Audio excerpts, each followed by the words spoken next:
I realised just how important the Indian merchants and had been in Zanzibar, and quite often recent authors have suggested it was just economy.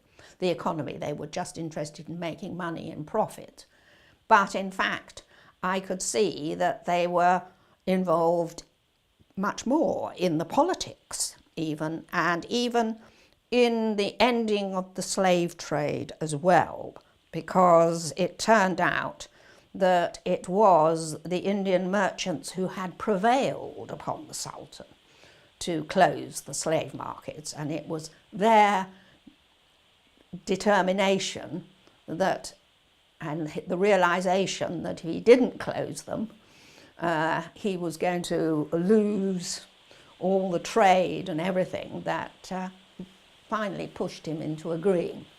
The Indian communities, and many of which, as we know, come from Kutch, which is nowadays part of Gujarat, were very, very influential in the forming of present-day society.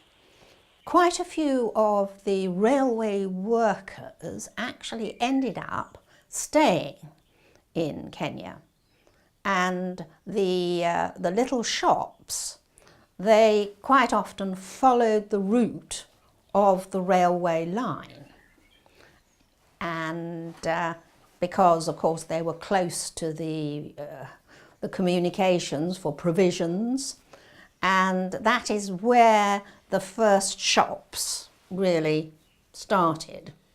But in fact there was one person that I did interview, and he was called Alibai Adamji, and he claimed to be actually the first person to have a little dukkha, and he had that in Machakos, which was actually during the period of the Imperial British East Africa Company. That was the forerunner of the colonial project. The first dukkha in 1892, he also claimed to be the first to introduce money, a sort of the rupee, into these shops, so that foodstuffs were no longer bartered.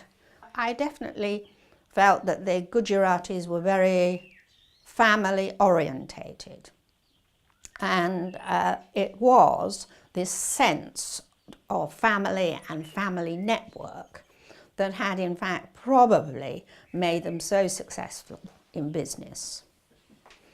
And I did interact a lot with the Indian community in Mombasa. It was a very prominent community, certainly in the 80s and 90s, as many of them were extremely wealthy traders. And as I told you previously, my husband was in the shipping business, so many of his clients were Indians trading and exporting and importing.